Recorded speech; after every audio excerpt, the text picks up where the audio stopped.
আসসালামু আলাইকুম ওয়ারাহমাতুল্লাহ। ভাই ও বোনেরা, কিয়ামতের ময়দানে সব হিসাব শেষ হবে। তখন প্রতিটি মানুষকে যেতে হবে একটি সেতুর উপর দিয়ে। সেই সেতুটি হল সিরাতুল মুস্তাকিম বা পুলসিরাত। আজ আমরা শুনব সেই ভয়াবহ মুহূর্তে মানুষের অবস্থা কেমন হবে। পুলসিরাতের বর্ণনা। রাসূলুল্লাহ সাল্লাল্লাহু আলাইহি ওয়াসাল্লাম বলেছেন, পুলসিরাত হল এক সেতু যা জাহান্নামের ওপর দিয়ে টানা হয়েছে। সেটি চুলের থেকেও সূক্ষ্ম এবং তলোয়ারের থেকেও ধারালো। মুসলিম। হিসাব শেষ হলে ফেরেশতারা সবাইকে ডেকে বলবে, এখন তোমাদের যেতে হবে সেই সেতুর ওপর দিয়ে। লক্ষ লক্ষ মানুষ ভয়ে কাঁপতে কাঁপতে দাঁড়িয়ে থাকবে। কারো মুখ শুকিয়ে যাবে, কারো পা কাঁপতে থাকবে।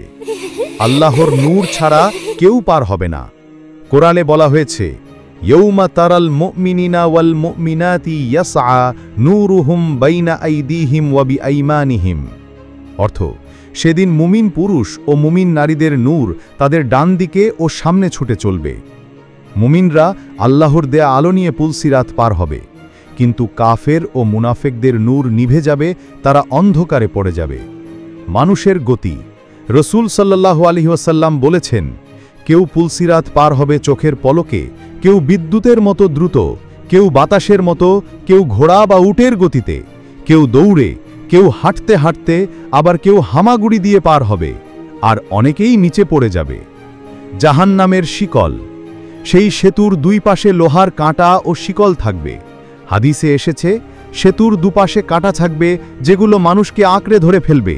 কেউ সামান্য আঁচড় খেয়ে মুক্ত হবে, কেউ টেনে ফেলে দেয়া হবে জাহান্নামের আগুনে। বিশাল আগুনের উপর এক সরু সেতু, চারদিকে অন্ধকার, আগুনের শিখা উঠছে। নবীজির দোয়া।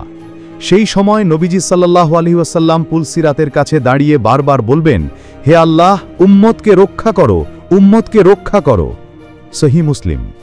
মহানবী সাল্লাল্লাহু আলাইহি ওয়াসাল্লাম দোয়া করছেন, উম্মতের কান্না চলছে। সফল আর ব্যর্থদের পরিণাম। যারা ঈমান ও আমল নিয়ে আসবে তারা নূরের আলোতে নিরাপদে পার হবে, কিন্তু যারা গুনাহ ও কুফর নিয়ে আসবে তারা জাহান্নামের গভীরে নিক্ষিপ্ত হবে। আল্লাহ বলেন, ফামান যুহজিহা আনিন নারি ওয়া উদখিলাল জান্নাতা ফাকাদ ফাজ। অর্থ, যে জাহান্নাম থেকে দূরে রাখা হলো এবং জান্নাতে প্রবেশ করানো হলো, সেই প্রকৃত সফল। ভাই ও বোনেরা, কল্পনা করুন সেই দিনের ভয়াবহ অবস্থা। আজ যদি আমরা নামাজ, রোজা, দোয়া, তাকওয়া আর আল্লাহর আনুগত্যে জীবন কাটাই, তাহলে ইনশাআল্লাহ আমাদের নূর থাকবে, আমরা নিরাপদে পার হব। কিন্তু যদি গুনাহে ডুবে থাকি, তাহলে সেদিন আমাদের অবস্থা হবে অত্যন্ত করুণ। আল্লাহ আমাদের সবাইকে পুলসিরাত নিরাপদে পার হওয়ার তৌফিক দিন। আমিন। প্রিয় মুসলিম ভাই ও বোনেরা, আমাদের এই ইসলামিক শিক্ষামূলক ভিডিওগুলি যদি আপনাদের হৃদয়ে স্পন্দন ছুঁয়ে যায়, তাহলে আমাদের চ্যানেলটি সাবস্ক্রাইব করে রাখবেন এবং সবার মাঝে ছড়িয়ে দিবেন, যেন আপনাদের শেয়ারের মাধ্যমে অন্য কেউ আল্লাহর পথে ফিরে আসে।